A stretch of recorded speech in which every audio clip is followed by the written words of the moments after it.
आपको कम से कम 4 या 5 बार इसको बड़े शालीनता के साथ में और धैर्य के साथ में और नम्रता के साथ में और धीरज के साथ प्रार्थना करके, पवित्र आत्मा प्रभु जी मुझे सिखाइए, भजन के द्वारा मुझे सच्चाई का पथ दिखाइए, तब प्रभु आपको बताएगा।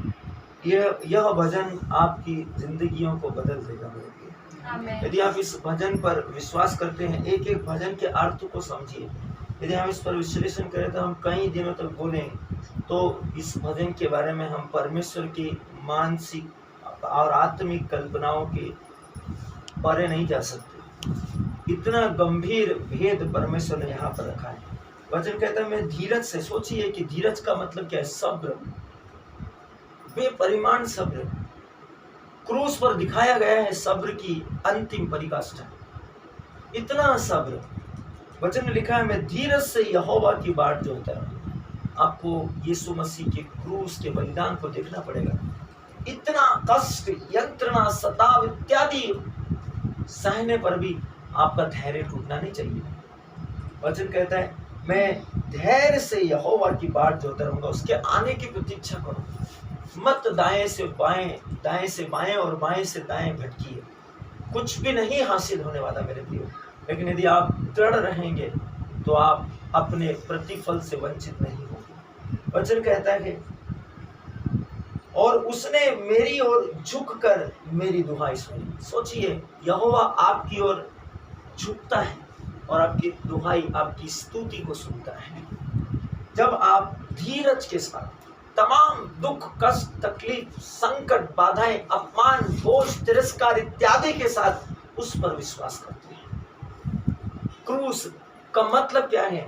क्रूस का असहनीय कष्ट आपको यही शिक्षा देता है कि आपको इस विश्व के अंदर, क्योंकि बाइबल कहती है इस संसार का नायक आ रहा है, दूसरी तरफ बाइबल ये भी बताती है संसार में तुम्हें क्लेश होगा, परंतु ढाढ़स रखो, मैंने इस विश्व को जीत लिया है।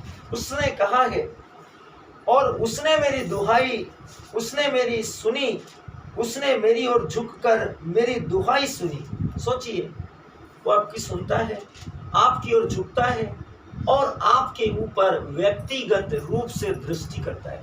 मत सोचना कि यहोवा आपको भूल गया, मत सोचना कि इतना दुख तकलीफ सहने पर यहोवा आपको भूल गया। नहीं नहीं नहीं, आपको पहले वचन पर ध्यान देना पड़ेगा। वचन में लिखा है मैं धीरज से यहोवा की बाट जोहता रहूंगा।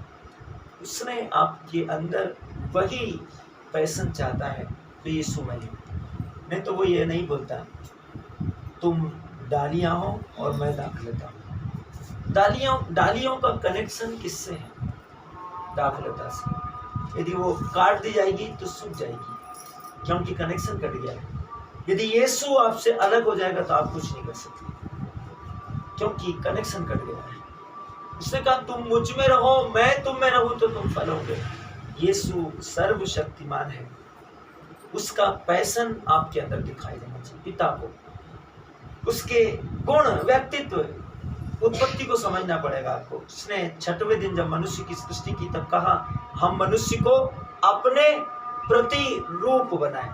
सोचिए मेरे प्रिय, अपने प्रतिरूप मतलब मसीह के जैसा। तो यदि मसीह धैर्य से परिपूर्ण, अनुकंपा से परिपूर्ण, अनुग्रह से परिपूर्ण, करुणा से परिपूर्ण, दया का सागर है, तो आप यदि उसके समान हैं तो ठीक आप उसकी कॉपी हैं, तो ठीक आप भी वैसे होना चाहिए। आप इस संसार के समान नहीं हो सकते, आप इस विश्व के लोगों के जैसे नहीं हो सकते। आप में परमेश्वर का स्वभाव है, आप ईश्वर के पुत्र हैं, परम प्रधान परमेश्वर की संतान, ईश्वर से उत्पन्न ईश्वर है। आप दुष्टता और मिथ्या और झूठ और असत्यता और अंधकार से उत्पन्न नहीं हुए, इसलिए आपके अंदर प्रकाश की महिमा दिखाई देनी चाहिए। यही बोल रहा है परमेश्वर, परमेश्वर का वचन यही बोल रहा है मैं धीरज से, जो कुछ भी आपकी जिंदगी में हो जाए, इससे अंतर नहीं पड़ता कि आप इस विश्व में क्या है और क्या सह रहे हैं। सोचिए, आपकी शिकायतों का एक बड़ा लिस्ट है, एक बड़ी लिस्ट है, और उस लिस्ट का अंतर क्या है? मैं आपको एक छोटी सी कहानी बताऊंगा। मैं लॉकडाउन के पहले ये कहानी एक बार चर्च में बताया था, सोमवार की प्रार्थना में। मेरे प्रियो, 2 वाइफ और हस्बैंड थे, पति और पत्नी, 2 जन। और उनके बीच में हमेशा देर रात तक झगड़े होते थे। सुबह से झगड़े होते थे और देर रात तक वो झगड़े के साथ ही सोते थे। एक दिन पति ने और पत्नी ने दोनों ने सोचा कि हम रोज रोज लड़ते हैं, हमको एक दूसरे से जो शिकायत है हम उस शिकायत की लिस्ट बनाएं। तो पत्नी बड़ी खुश हो गई और उसने बोला कि आज मौका मिला है तो आज जो चाहे वो करे, एक लंबी सी लिस्ट बना ली। और शाम को दोनों बैठे टेबल पे, पति ने बोला कि आपने लिस्ट लेकर आई। तब पत्नी ने अपनी लिस्ट उसके सामने रखी। उसमें लिखा था आपको मेरे हाथ की भट्टे की सब्जी वगैरह वगैरह, मेरे हाथ का खाना, उसमें नमक ज़्यादा हो जाता है, कभी कम हो जाता है, कोई भी चीज़ मैं कपड़े साफ करती हूँ, उसको इस्त्री करती हूँ, जो कुछ भी उसने उसमें लिखा था। पति ने देखा शिकायतों की एक लंबी लिस्ट। तो पत्नी के मन में बड़ी उत्सुकता थी कि ये अपनी लिस्ट क्यों नहीं दिखा रहा, और उसने उससे बोली तुम्हारी लिस्ट लाओ। और उसने अपने जेब में हाथ डाला तो उसके पहले पत्नी ने उसके हाथ को झटक दिया और जेब में से वो लिस्ट निकाल दी। और उस लिस्ट में लिखा था माय डियर लिविंग वाइफ, मैं तुम्हें प्यार करता हूँ, I love you I love you I love you I love you. और वो पूरी लिस्ट, मैं तुम्हें प्यार करता हूँ, मैं तुम्हें प्यार करता हूँ, मैं तुम्हें प्यार करता हूँ, मैं तुम्हें प्यार करता हूँ, इसके अलावा उसमें कुछ भी नहीं लिखा था। जब पत्नी उसको पढ़ रही थी उसकी आंखों से आंसुओं की धारा बहने लगी और इतने आंसू, इतनी जोर जोर से वो रो रही थी। वो अपने पति के पास गई और उसको गले से लगा लिया और बहुत देर तक वो उसको गले से लगाकर रोती रही। मेरे प्रियो, परमेश्वर सर्वशक्तिमान के साथ में हमारा रिश्ता ऐसा ही है। हमारी जिंदगी भर हमारे पास परमेश्वर के लिए बहुत सी शिकायतें हैं, बहुत सी शिकायत। प्रभु आपने ये नहीं किया, प्रभु आपने वो नहीं किया, प्रभु जब मैं वहां मुसीबत में था आपने मेरी विनती नहीं सुनी, आपने मेरी प्रार्थना को उत्तर नहीं दिया। क्या आपने कभी सुना कि वचन में क्या लिखा, तुम्हारा पिता जानता है तुम्हें किन चीजों की जरूरत है और वो तुम्हारे मांगने से पहले तुम्हें प्रदान करता है। बट उस स्त्री ने जब उस पति के उस प्रेम को देखा, ये ठीक परमेश्वर के प्रेम के जैसा है।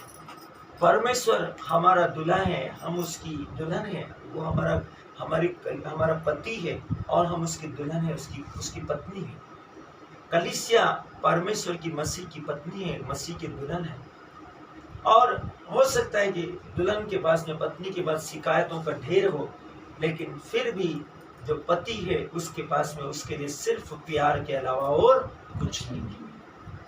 वो आपको बेपरिमाण रीति से प्यार करता है। हो सकता है कभी आपने प्रार्थना की हो, आपकी प्रार्थना का उत्तर नहीं आया हो, लेकिन वो समय नहीं था। यीशु ने बताया काना के विवाह में, जब माता मरियम ने यीशु से कहा कि बेटा इनके पास अंगूरी समाप्त हो गई।